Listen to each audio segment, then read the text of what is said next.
हैं या degree college महाविद्यालय में पढ़ते हैं, उनके लिए स्पेशली ये कानून आया है कि डिग्री कॉलेज में या विश्वविद्यालय में जो हमारे बच्चे पढ़ते हैं, सवर्ण नागरिकों के बच्चे पढ़ते हैं, खास तौर से सिर्फ उन्हीं के लिए ये कानून आया है।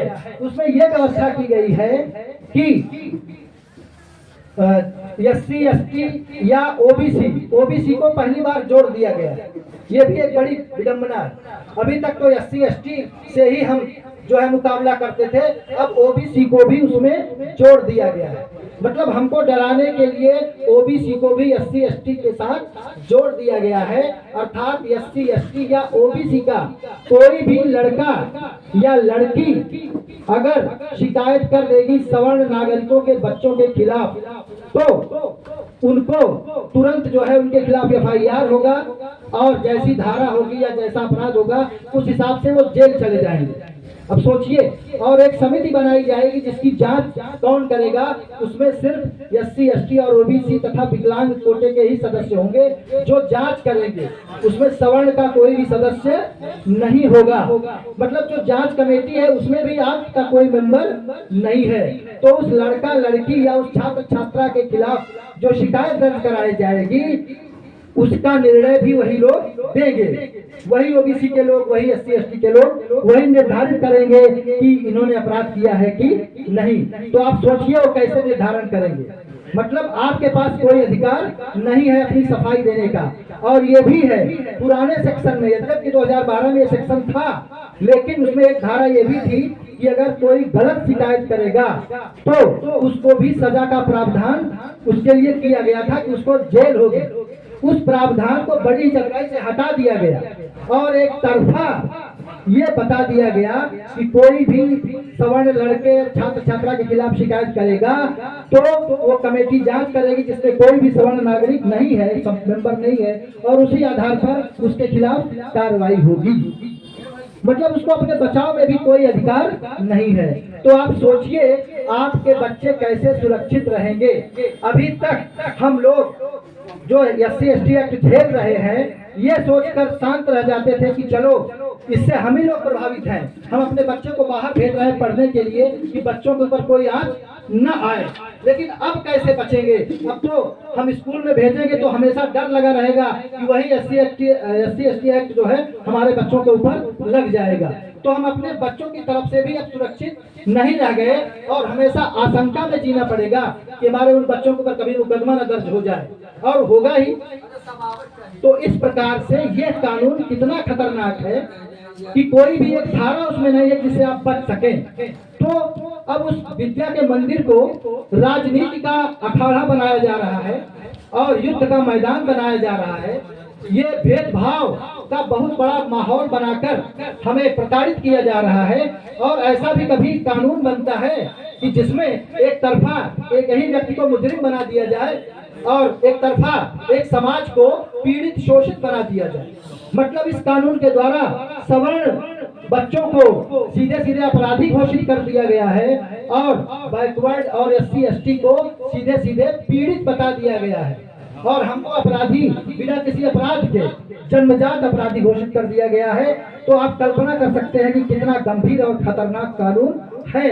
अब हमारे बच्चे 3 साल पढ़ेंगे विद्यालय में या 5 साल पढ़ेंगे, तो 3 साल में तो कभी न कभी कुछ न कुछ छिटपुट बातें हो ही जाएंगी। नहीं भी होगी कि उसका दुरुपयोग करेंगे। उनको इतना अच्छा हथियार मिला है कि हमारे खिलाफ कुछ हो नहीं सकता, चाहे जिसको हम कुछ भी कह दें, अपना बदला पूरा करने या अच्छा हो सब सरकार ने दिया है। जबकि किसी ने कोई मांग नहीं की थी इस कानून के लिए, इसके बावजूद सरकार ने वोट बैंक के लिए या बैकवर्ड के वोट को हासिल करने के लिए कितनी चालाकी से जो है ये व्यवस्था दे दी है और उसका परिणाम कितना घातक होगा।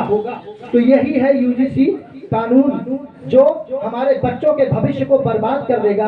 और आप अपने बच्चों को कॉलेज में विद्यालय में भेजकर कभी चैन की नींद सो नहीं पाएंगे। कब खबर आ जाएगी कि आपके बच्चे के ऊपर मुकदमा दर्ज कर दिया गया और आप कोई सफाई भी नहीं दे पाएंगे, न कोई सिफारिश चलेगी, कितने भी बड़े पद पर आप हों।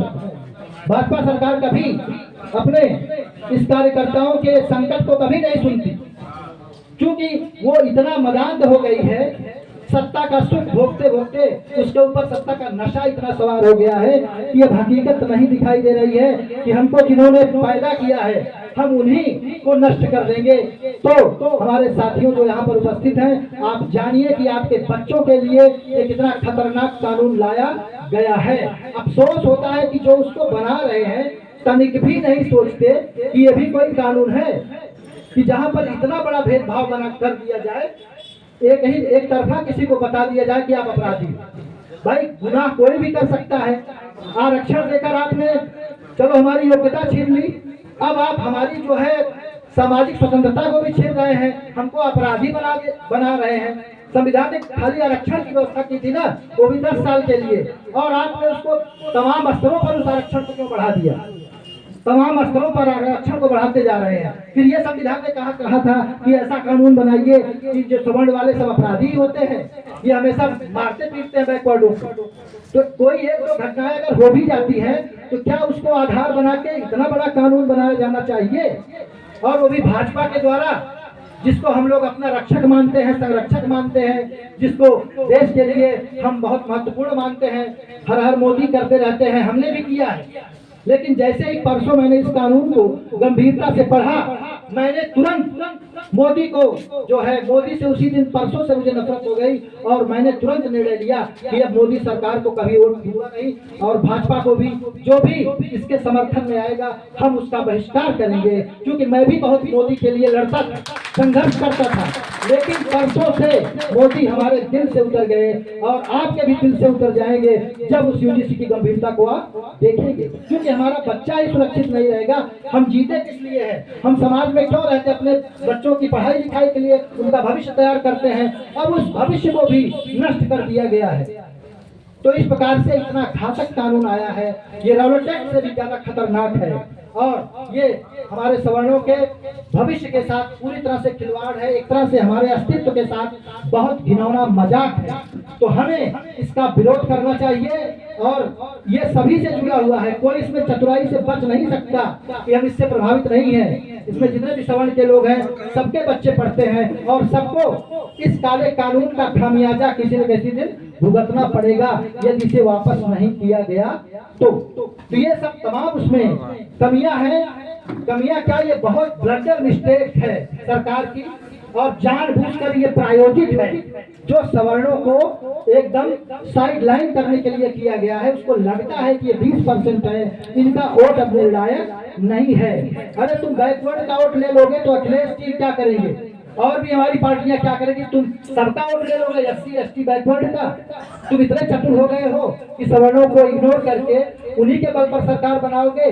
निश्चित रूप से भाजपा में ये पहले भी रहा है कि अगर वो सत्ता पाती है तो पागल हो जाती है और फिर वो जब हटती है तो बहुत समय लगता है पुनर्वापसी करने में। आज फिर से वो दिन आ गया है कि हम मोदी का, इस भाजपा सरकार का विरोध करेंगे और जब तक ये कानून वापस नहीं लिया जाता हम इसका विरोध करते रहेंगे। एक 4 पंक्तियां मैं जरूर कहना चाहूंगा, इसी पर एक शेर है बहुत बढ़िया, एक हमारे शायर है, उन्होंने कहा था, देखिए बहुत बड़ी बात है कि लश्कर भी तुम्हारा है, किरदार तुम्हारा है, लश्कर भी तुम्हारा है, किरदार तुम्हारा है, तुम झूठ को सच लिख दो, अखबार तुम्हारा है, तुम झूठ को सच लिख दो,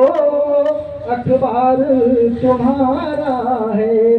बेबसी कितनी है, इस दौर के फरियादी जाए तो कहाँ जाए, इस दौर के फरियादी जाए तो कहाँ जाए, कानून कानून तुम्हारा है, दरबार तुम्हारा है, कानून तुम्हारा है, दरबार तुम्हारा है।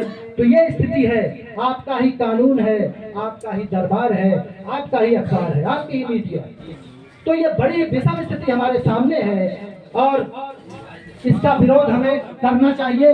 हर सवर्ण को जो भी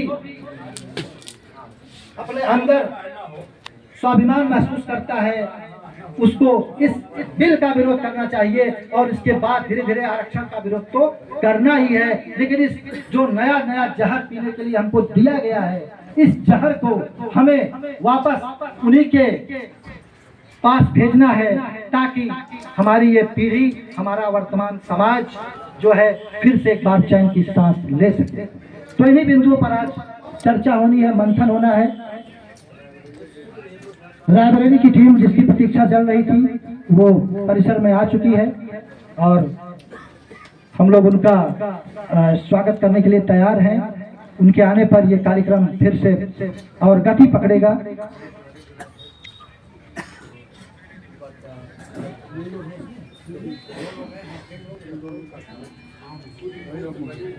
इसमें है